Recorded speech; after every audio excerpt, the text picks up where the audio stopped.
कानून की नजरों में कानून का ये एक गोल्डन रूल है, ये एक विश्वविख्यात, जब कानून की किताब लिखी गई थी तो उसमें ये लिखा गया था कि 100 अपराधी छूट जाए लेकिन एक निरपराध को सजा नहीं होनी चाहिए।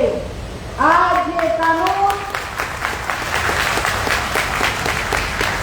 आज जिस व्यवस्था की मुट्ठी में कैद ये कानून किस तरह से निरपराध 20,000 से ज्यादा शिक्षकों को सजा दे रहा है, ये एक ऐसा कार्य है, एक ऐसा परिणाम है जो हमारे बच्चों के परिवारों पे, हमारे इन बच्चों पे, हमारे टीचर्स पे कितना गहरे भाव दे रहा है। इसे वही महसूस कर सकता है जो इसे झेल रहा है।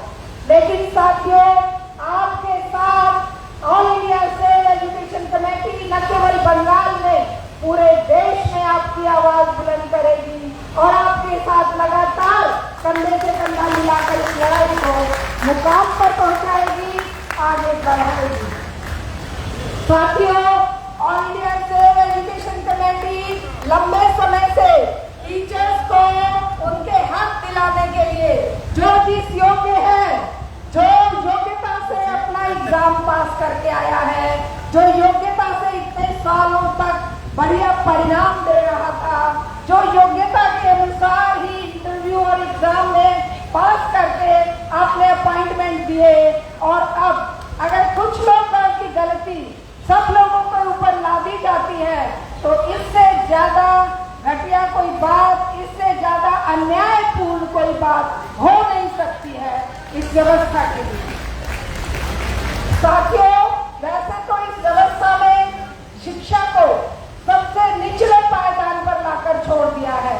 लाखों की संख्या में स्कूल बंद कर दिए जा रहे हैं, टीचर्स की नौकरियां खत्म की जा रही हैं, और सरकार चाहे किसी भी पार्टी की हो, चाहे वो बीजेपी की केंद्र में हो, चाहे वो स्टेट्स में हो, चाहे वो ममता बनर्जी की बंगाल में हो, चाहे वो किसी भी स्टेट की हो, सभी स्टेट में टीचर्स की ऐसी दुर्गति है, शिक्षा का बुरा हाल है, क्योंकि स्कूल क्लोजर और मर्जर पे बंगाल भी अपने आप को बिल्कुल बढ़िया तरीके से आगे बढ़ाने में लगा हुआ है। स्कूलों पर ताले लग रहे हैं, और जिन बच्चों को अपने जीवन में जिस चीज के लिए हर इंसान डायरेक्ट और इनडायरेक्ट टैक्स पे कर रहा है, उस टैक्स को क्या हमारे इन बड़े बड़े पूंजीपतियों के कर्जे माफ करने के लिए लगाएंगे और टीचर्स को उठाकर सड़क पर फेंक देंगे?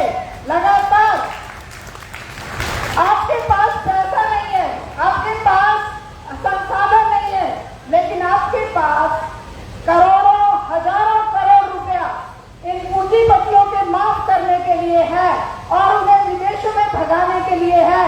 जनता जो कष्ट अपने पसीने की मेहनत की कमाई से एक एक निका पैसा अपना देती है टैक्स के इनडायरेक्ट रूप में, उसके लिए तुम्हारे पास ना शिक्षा है, ना चिकित्सा है, ना बिजली पानी की सुविधा है, और ना ही महंगाई पर कंट्रोल है, ना बेटियों की सुरक्षा है।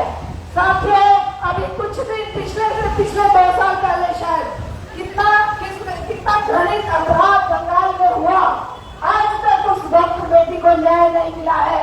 और अभी ये देखिए आप लोगों की जो हालत है, कितनी बेटियां कितना कष्ट सहकर यहाँ तक पहुंची है, कितने बेटे यहाँ तक पहुंचे हैं। हम जानते हैं कि जंतर मंतर तक या रामलीला ग्राउंड तक दिल्ली से ही पहुंचना कितना मुश्किल है, और आप इतने कष्ट उठाकर यहाँ पर आए हो। जैसे कल मुझे पता चला था, मुझे बहुत पीड़ा हुई, मेरे दिल में बहुत दर्द हुआ कि क्यों नहीं ये बात हमें बहुत पहले पता चलती, हम इसको प्रोपेगेट करते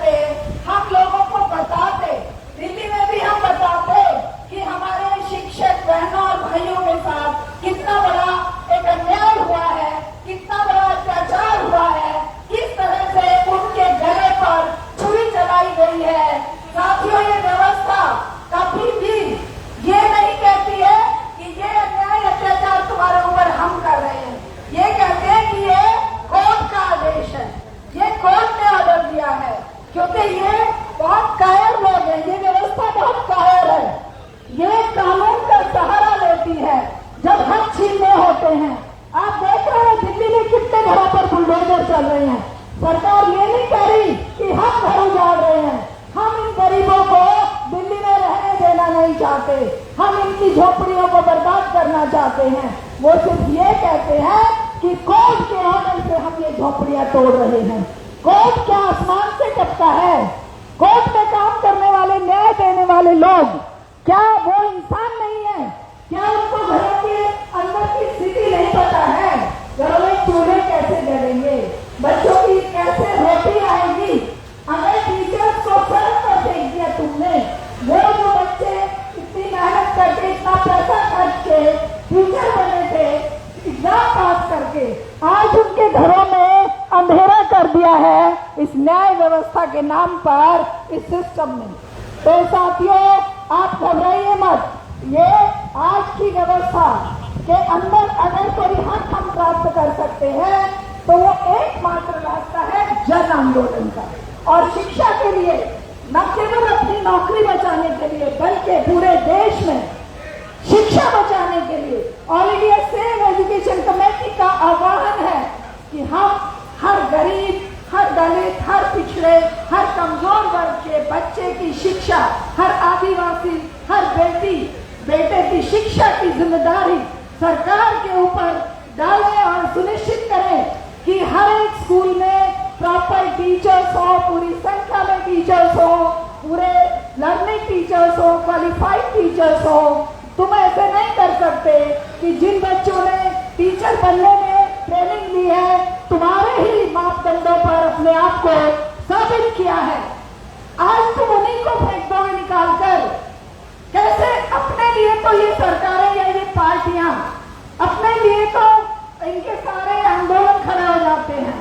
ममता बनर्जी अपने लिए तो बहुत बड़ी बड़ी बातें करेंगी। क्या इन 20,000 टीचर्स के लिए कुछ नहीं बोलेंगी? क्या इनको बिल्कुल असहाय और अनाथ छोड़ देंगी? तो इसका मतलब क्या है? वो भी, कोई भी सत्ता में बैठी सरकार नहीं चाहती कि बच्चे शिक्षा प्राप्त करें और शिक्षा प्राप्त करने के बाद कोई मुकाम हासिल करें। और जो खुद संघर्ष करके मुकाम हासिल किया है, जो गरीबी से गुजर कर, जिसने अपनी शिक्षा पूरी करके अपने आप को खड़ा किया है, बुलंद आवाज में वो अपने हक मांगने की बात कर रहा है, उन्हीं से इन पार्टियों को, इस सत्ता को बहुत बड़ी दहशत है, डर लगता है। आप जैसे पढ़े लिखे युवाओं से, आप जैसे सुशिक्षित नौजवानों से, आप जैसे हक के लिए खड़े होने वाले लोगों से इनको बहुत डर लगता है। आपकी जगह अगर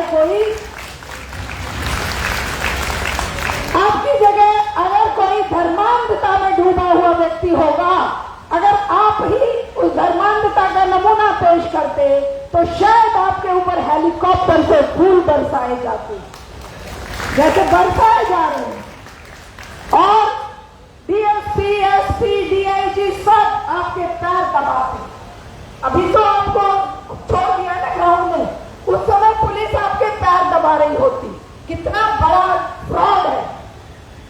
एक सच्चाई की, ईमानदारी की, मेहनत की और अपने संघर्ष को आगे बढ़ाने की बात लेकर अगर आप इतनी दूर से आए हैं तो आपको सैकड़ों नहीं हजारों समस्याओं का सामना करना पड़ेगा यहां तक पहुंचने में। और